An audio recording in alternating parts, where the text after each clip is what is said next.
Bismillahirrahmanirrahim. Assalamu alaykum, hörmətli televizor görüşlər. İstiqlal gündəlik xəbərlərimizi görüşünlərini qızğın qarşı alırıq. Mən Abdullah Yalqın.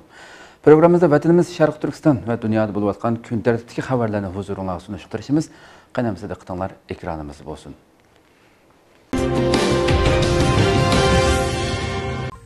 Xalqara Uyğur Münbiri yığınının tayyorluq xizmətləri tamamlandı.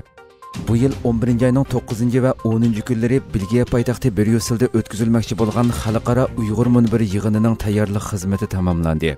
Xalqara Şərq Türkistan Təşkilatlar Birlik Reisi Hidayetullah Oğuzxan bilan birlikning baş katibi Abdurashid Amin Hacı Xalqara Uyğur Münbiri tayyorluq xizmetleri üçün 18. avgust Avrupa səfirini başlagan idi. Ziyaretning tunji kuni Gollandiyada faoliyat qilib atgan Avrupa Şərq Türkistan Ma'arif Cemiyetining boshqaruvchi hay'at a'zolari hamda Gollandiya Şərq Türkistan Təşkilatlar İttifaqı raisi bilan ko'rishgan. İkinci ve üçüncü günleri Bilgiyada munbarga qatnaşquchilar turmoqchi bo'lgan mehmonxona, yig'in zali va boshqa ishlarni ko'zdan kechirgan. Üçüncü günü munbarning tashkillovchilari bo'lgan Xalqaro Şərq Türkistan Təşkilatlar Birligi, Dünya Uyghur Qurultayı ve Hasana Təşkilatıning mas'ullari, vakillar, maslahat gruppasi ve qaror gruppasi birlikda Xalqaro Uyghur Münbiri haqidagi barliq masalalar tafsili o'tirg'i qo'yilgandan sirt Şərq Türkistan davasının kun tartibdagi masalaları munbarga taklif qilinadigan shaxslarni bekitish masalasi muzokara qilingan. Bildirilishicha, Xalqaro Uyghur Münbirining tayyorluq xizmatlari asosan tamomlangan bo'lib, Xitoyning Şərq Türkistan xalqiga irqiy qirg'inchilik yurgizish jinoyatiga qarshi norozilik xalqaro jamiyatda asosan umumlashib, belgilik ijtimoiy kuchga aylangan bir paytda munbarning maqsadi navbatda allaburun shakllangan bu ijtimoiy kuchni Xitoyning Şərq Türkistandagi jinoyatlarni to'xtatishga majburlaydigan kuch holatiga keltirish. Shundaqla bu kuchni chechelang'u kuch shaklida emas, balki birlikka kelgan Şərq Türkistan tashkilotlarining qo'lidagi kuchga aylantirish ekan. Ma'lum bo'lishicha, Xalqaro Uyghur Münbirining ochilish marosimi Yevropa parlamentidagi ba'zi siyosiy partiyalarning sohibxonligida Yevropa parlamenti zalida o'tkazilgan bo'lib, yig'in zo'r tarixiy ahamiyatga ega bo'lib, bu yig'inga xalqaro kishilik huquq tashkilotlarining mas'ullari, maxsus Uyg'urlarni tadqiq qiladigan har qaysi davlatlardagi universitet o'qituvchilari, siyosiyonlar, qonunshunoslar, mutaxassislar, advokatlar, Uyg'ur jamoat arboblari taklif qilindi ekan.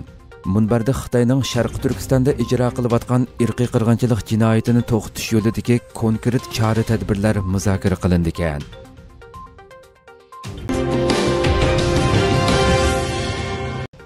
Xitoy atalmış turaqliq boshqarish nomida Uyg'urlarni noma'lum o'ringa surgun qilgan. Xitoy yaqindan buyon Şərq Türkiston bilan Tibetda Xitoy virusi yuqumi tarqaldi degan bahona bilan rayonni qattiq kontrol qilgan bo'lib, undan boshqa Xitoy yana atalmış turaqliq boshqarish nomida Uyg'urlarni noma'lum o'ringa surgun qilgan. Xitoy taratqullarining xabar qilishicha, Şərq Türkiston va Tibetdagi Xitoy doiralari virusning ta'siriga uchragan rayonlarni yuqori, o'rta va tovan xatarlik rayon deb 3 turga bo'lib qamal qilgan. Amerika ovozining 19 avgustdagi xabarda bildirilishicha, Xitoy doiralari 18 avgustgacha Şərq Türkistonni jami 329 yuqori xatarlik rayon, 138 o'rta xatarlik rayon va 24 tovan xatarlik rayonga bo'lgan bo'lib, Xitoy yana Tibetda 346 yuqori xatarlik rayon va 223 o'rta xatarlik rayon borligini e'lon qilgan. Xitoy yer shari vaqt kezining xabariga qaraganda, Şərq Türkiston va Tibetdagi Xitoy doiralari o'rta va xatarlik rayonlarda turaqliq boshqarishni yo'lga qo'ygan. Xitoy doiralari turaqliq boshqarish rayoni deb belgilangan xatarlik rayonlar qamal qilinib, kishilarning barliq harakatlari cheklangan. Şərq Türkistondagi Xitoyning o'ch elishidan ansirab ismini oshkorlashni xohlamagan bir Uyg'ur Amerika ovoziga navbatda Xitoy rejimining Toralg'u binosidagi barliq kishilarni turaqliq boshqarish nomida noma'lum o'ringa yo'tkiganligini oshkorlagan. Mazkur Uyg'ur muxbirga yana biz karantin qilish nuqtasiga berishga buyurildik. Amaldorlarning aytishicha, yuqumlanuvchi bilan ko'rishganligi aniqlangan bir nafar Xitoy bizning binoga kirgan. Atisi atiganda biz elib kelingan ayirib qamash o'rnining amaliyotda lager ekanligini bayqadik degan. Xitoyning o'ch elishidan ansirab ismini oshkorlashni xohlamagan yana bir Uyg'urning oshkorlashicha, hukumat amaldorlari ularning uyining eshigini taqab, ularning uydan chiqishini cheklagan.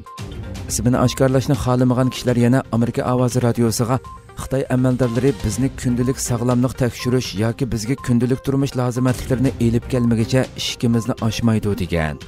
Washingtondagi kommunizmning ziyonkashligiga uchraganlarni xotirlash fondining Xitoy tadqiqoti direktori, oliy tadqiqotchisi Adrian Zenizning deyishicha, Xitoy doiralari bu yangi kontrol qilish chorasini bahona qilib, Uyg'ur Tibetlarga besimni oshirib o'tgan.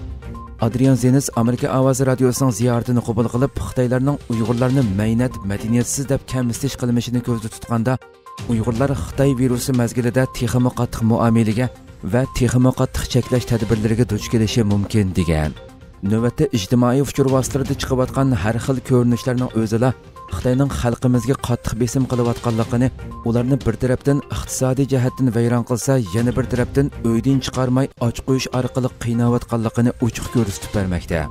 Kuzatuvchilar Xitoy rejimining navbatda Uyg'ur dehqonlari dal mo'l hosil oladigan paytda har yerni qamal qilishi, bozorlardagi sanoqsiz ko'ktat meva-chevalarning sesib tugishi, uylarga onda-sonda yetkazib berilayotgan say ko'ktatlarning zaharda qimmat bo'lishi, yana bir tarafdan to'pi ittirish mashinalari bilan vayron qilinayotgan qo'g'in tavus ko'ktatlar Xitoyning asli maqsadining virusning tarqalishini to'sish emas, balki Uyg'ur xalqini jinidan joq to'yg'izish, bo'zaq qilish, eng aqalli insoniy ehtiyojlarni xohlagancha dafsanda qilish ekanligini bildirish bilan birga, agar Xitoy rejimi virusni cheklash davosida qilchilik samimiy bo'lgan bo'lsa, bu xalqning millionlarcha tonnalik meva-cheva say-ko'ktatlarni sesib vayron bo'lishga tashlab qo'ymasdan, qamal ostida uylariga so'langan xalqqa tarqitib bergan tijoratchilarning ziyonlarini to'lab bergan bo'ladi. Dunyoning hech qanday yerida va har qanday qamal qilishda ziroatlarni parvish qilishi kerak bo'lgan dehqonlar, xalqning kundalik turmushiga munosabatlik do'konlar, uylarga tamoq mulozimati qiladigan oshxonalar qatorliqlarning aslo cheklanmaganligini, Xitoyning qilmishining o'p-o'chiq buzg'unchilik va axloqsizlik ekanligini ta'kidlashmoqda. Mana qo'g'onlar sesib ketdi, sesib, ko'dinglarmi, men taglarim iqib ketdi. Hamma qo'g'onlar sesib ketdi, qo'g'on, tavus, sayla, hamma sesib ketdi, sesib. Mana shunda iqib ketib bordi, iqib. Mana shunda hamma qo'g'on, tavus. Mana hamma iqib, cho'pillab iqiyotdi. Taladikiler yiyemey, işçide sesip gitip vardı sesip. Amal yok usta, amal yok. Gayret kılaylı, gayret. Nurgun ziyallah olup gitti. Mana say köktat, hemimiz sesip gitip vardı mana. Onda besip ekitip vardı. Şunda sesip gitip vardı mana. Hemimiz sesip mana. İşte sol yıkıp sesip gitip vardı sesip. Ködonlarni qarindoshli sesib ketdi. Ködonlarmi, mush niyatimiz mana. Eshitib qolmadik. Nima hayvonmi biz? O'ylab turibsizmi, palchoqingiz bor odam? Nima degan gap bu? Gap bo'lsa hamsa. Zaten mana bo'lsa ben bütün dünya qilib turaman mana. Qarasın sirklaston hayvonmi biz bu deydi bu? O'ylab turibsiz mana so'zga ko'chib qo'yman siz. Ya pidaya rast to'g'ram. Biz kim bo'ldi mushundan nima ugal emasmi? Mava ugal emasmi? Ko'ra xalqi. Mashallah anjir pishib ketdi. Ushmoyaning anjiri mavu. Bir ish kitib anjir emas. Ko'rdingizmi? Ma anjirni satamay, mana meshta olib ketib boramiz. Ma dehqonga hech kimning ish chaqirmayotdi, ko'rdingizmi? Ma dehqon, bichora dehqon. Nemishkim dehqon bo'lib qolgansa, hamda xarob ketib borsa-jumi dehqon. Qalanglar anjirning pishib ketgani. Bu satıldı desa, hiya shakirga olmasa, bu kunda 360 ku anjir yeb o'ltag'il teg'i bo'lmasa, bu qanday qilishamiz anjirni? Qalanglar. Xap.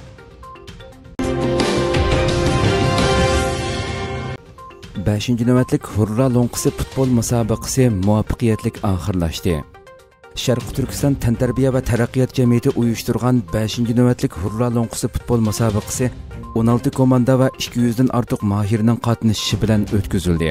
Hal qilg'uch musobaqa kishini to'limi hayajonlantirdi va xushal qildi. Natijada O'qu Uyg'ur komandasi chempionlikka erishdi. Udun komandasi 2-chi, Aynak komandasi 3-chi bo'ldi. Birinchilikka erishgan komandaga Hurra Lo'nqisi medal va 5000 lira mukofot berildi. Sovg'atni Sharq Turkiston Ma'rif va hamkorlik jamiyati bosh kotibi Abdulahad Abdurahmon apandi taqdim qildi. ikkinchi bo'lgan komandaga Hurra Lo'nqisi medal va 3000 lira mukofot berildi. Ularning sovg'atini Dunyo Uyg'ur qurultiyi vaqfining raisi Abdurashid Abdulhamid apandi taqdim qildi. Uchinchilikka erishgan komandaga Hurra Lo'nqisi medal va 2000 lira mukofot berildi. Sovg'atni Sharq Turkiston tantarbiya va taraqqiyot jamiyatining raisi Tahir Ko'kbayroq taqdim qildi. Bu yillik musobaqaning munavvar to'pchisi O'qu Uyg'ur komandasining boshlig'i bo'lgan bo'lib, uning mukofotini O'qu Uyg'ur vaqfining raisi Habibulla Kusani taqdim qildi. Bu yilning munavvar vartochisi Aynak komandasining vartochisi bo'lgan bo'lib, uning mukofotini Sharq Turkiston tantarbiya va taraqqiyot jamiyatining muavin raisi Abu Bakr Idiqut taqdim qildi.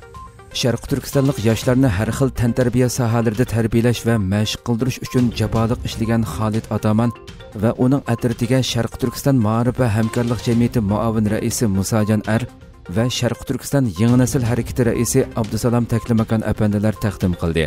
Sharq Turkiston tantarbiya va taraqqiyot jamiyati faoliyat oxirida 5-navbatlik Hurra Lo'nqisi futbol musobaqasining muvaffaqiyatli oxirlashishiga moddiy ma'naviy jihatdan hassa qo'shgan Xalqaro Sharq Turkiston tashkilotlar birligi, Dunyo Uyg'ur qurultiyi vaqfi, Nuzugum kultur va oila jamiyati, Sharq Turkiston tijoratchilar jamiyati va barliq ismini oshkorlamagan shaxslarga rahmat aytdi.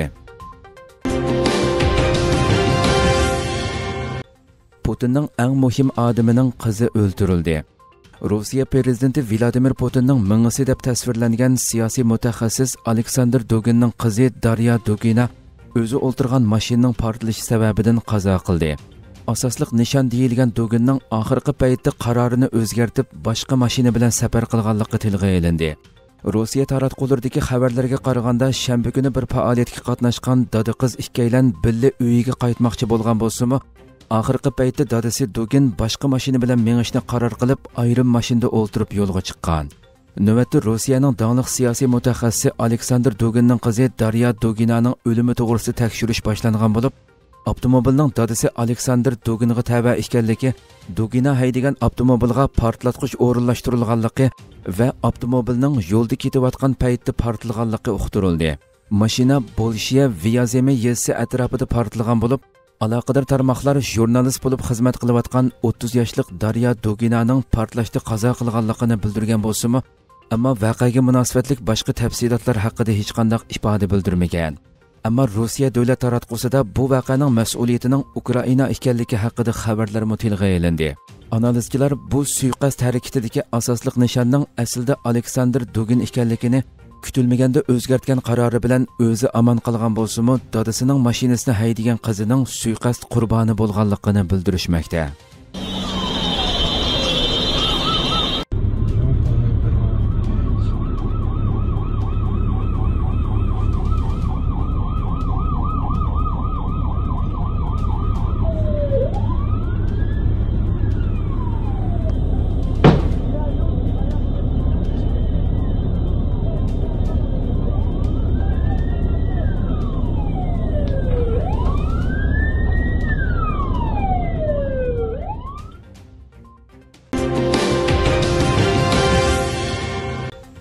Xitoy Tayvan bo'g'izidagi uchish va charlashlarni ko'paytirdi.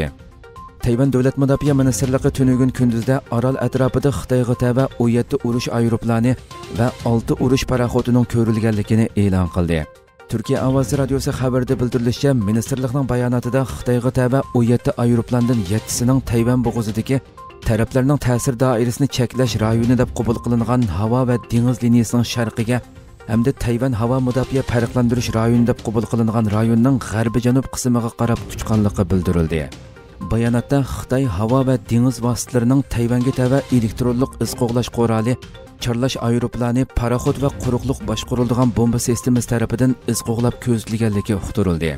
Amerika Avam palatasi raisi Nancy Pelosining mushu oyning 5-ida elib borgan Tayvan ziyoratidan keyin Xitoyning Tayvan bo'g'izidagi o'ttir liniyadan halqagan uchish va paraxot charlashlarini qarorlik holga keltirganligi ko'rilmoqda.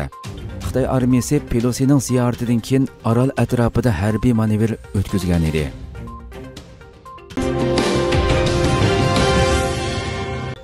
Misr, Gretsiya va bir qism arab davlatlari bilan birlashma manevr boshladi. Misr armiyasi Saudiya Arabiston, Arab Birlashma Xalifaligi, Gretsiya va Janubiy Siprus Rum hukumati bilan birlashma harbiy manevr o'tkazishni boshlaganligini uqtirdi. Turkiya Ovozi radiosi xabarida bildirilishicha, Misr armiyasi bayonotchisi G'arib Abdulhafiz o'zining Facebook'dagi adresida yozim bayonot e'lon qilib, Hiraql 2 nomli birlashma harbiy manevrning Misrda boshlanganligini bildirdi. Manevrning Saudiya Arabiston bilan birlikda Arab Birlashma Xalifaligi, Gretsiya va Janubiy Siprus Rum hukumati qismlarining ishtirok qilishi bilan boshlanganligiga ishorat qilgan Abdulhafiz, manevrga Amerika, Iordaniya, Kongo Demokratik Jumhuriyati va Bahraynning kuzatuvchi sifatida qatnashganligini eskartdi. U Misrning shimolidagi Muhammad Najib harbiy bazasida o'tkazilgan harbiy manevrning bir qancha kun davom qilganligini, birinchi bosqichda manevrga qatnashgan qismlarning manevrda ishiladigan uqumlarni birlikka keltirish va qatnashtiriladigan qurollar bilan tonishish maqsadli uchrashish o'tkazilganligini qayd qildi.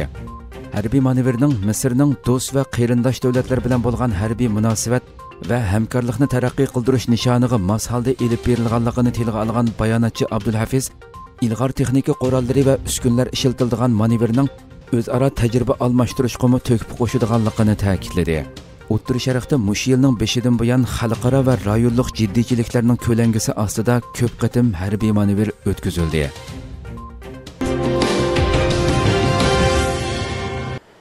Hörmətli televizor görüşlər, şuna qılıb bugünkü xəbərimiz müşahidə axırlaşdı.